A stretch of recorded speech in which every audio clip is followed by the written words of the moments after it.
Hi everyone, welcome to Anaheim Park Tourist. I'm Jim and this is Crystal, and this video is on our overnight experience staying at the Desert Palms Hotel and Suites. The Desert Palms is located at 631 West Catella Avenue in Anaheim, and when we stayed there, we actually booked this hotel very last minute, and we were originally going to go to Universal and stay at a hotel in that area, but due to a knee surgery, we changed our plans, and so this hotel room cost us $331 a night.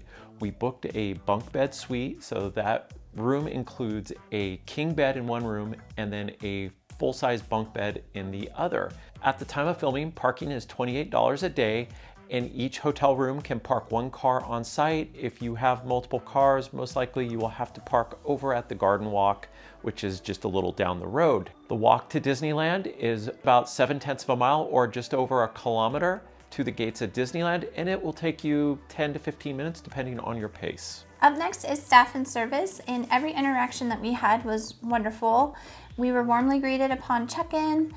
Shortly after we got up to our room, our groceries were delivered and they called and let us know. I ran downstairs to pick up the groceries, and it was a really quick and easy process, and they were very thorough. I do appreciate that they checked my ID to make sure it was actually me picking up the groceries and not someone else.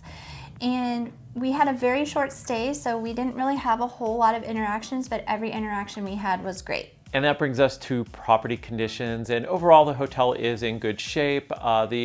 This is a hotel and not a motel, and so there's a giant lobby area, which is a great place to relax. The room itself was spotless. Now, this is the second time we've stayed at this hotel since we've had the channel, and the first time we stayed in a studio suite. We'll link that room tour at the very end of this video, but that room was also very, very clean, and like I said earlier, this room was the same. There was no dust in high places or hair in the bathroom. We're very happy with the overall condition. Up next is room comfort and noise.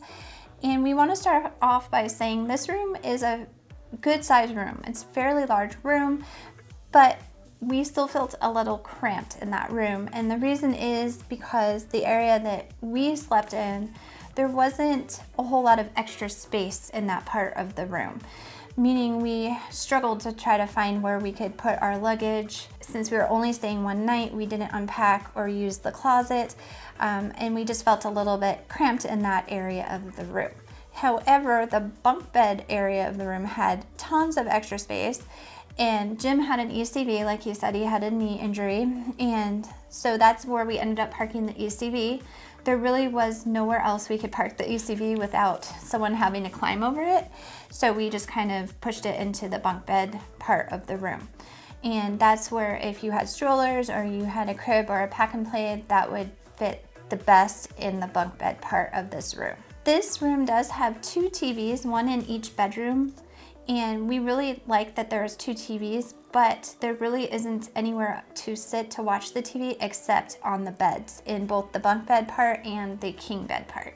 The nice part about the bunk beds in this room is they are a full-size bed, not a twin. So if you're coming with a group of friends and you want to choose this room type, it would be comfortable for an adult to sleep on as well.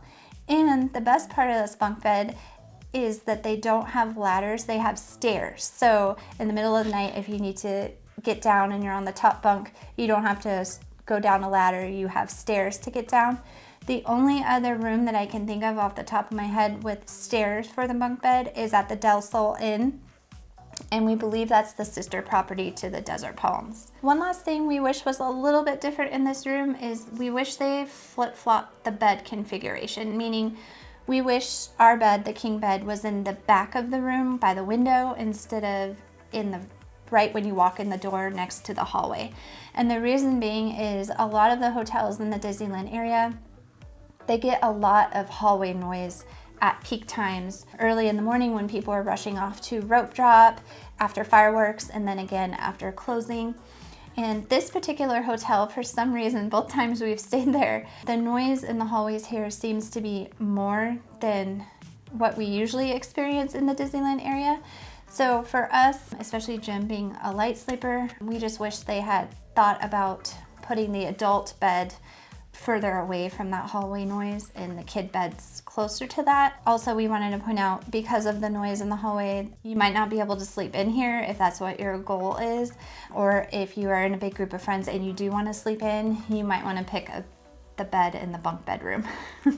If you are debating between the studio suite and this room type with the bunk beds, we would lean more towards the studio suite, and the reason being is that room felt a lot more spacious. There was a lot of extra space, a lot more room for people to kind of have their own space if everyone kind of needs to decompress.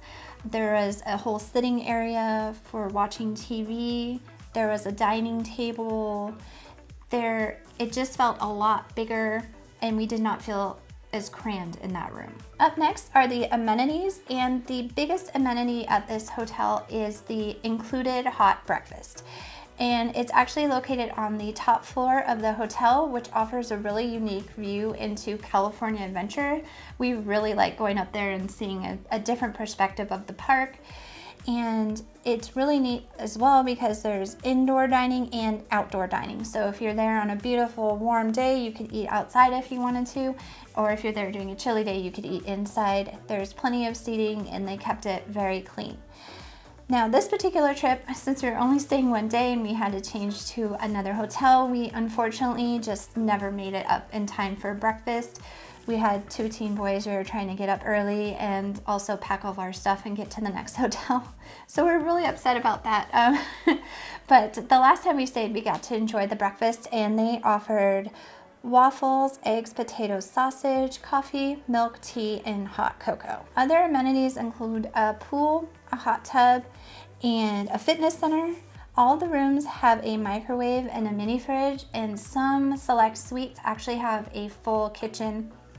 And that's just one of the things we really like about the Desert Palms, is they offer a huge variety of suite configurations that should meet any family's needs going to Disneyland. Also, right next door there's a 7-Eleven, so if you need something from there, you can just quickly run and grab it. Across the street is a Walgreens and a CVS if you need something more substantial. And then inside the lobby, right next to where you check in, they also have a grab-and-go convenience store. Another nice amenity that this hotel has is an on-site restaurant, and they do offer room service, which is a huge perk, especially in these little mom-and-pop hotels in the area. Who would want to stay at this hotel? Once again, Crystal mentioned the variety of room types they have, and so they can accommodate just about any group or family that's out there. And so they have a wide variety of rooms that can make your visit a little bit more enjoyable. This hotel is a hotel and not a motel, so the corridors are inside versus outside. They do have a fair amount of decent amenities on site, and so this is a fantastic place if you're looking to stay at a hotel that is a little bit on the cheaper side and not too far away from Disneyland.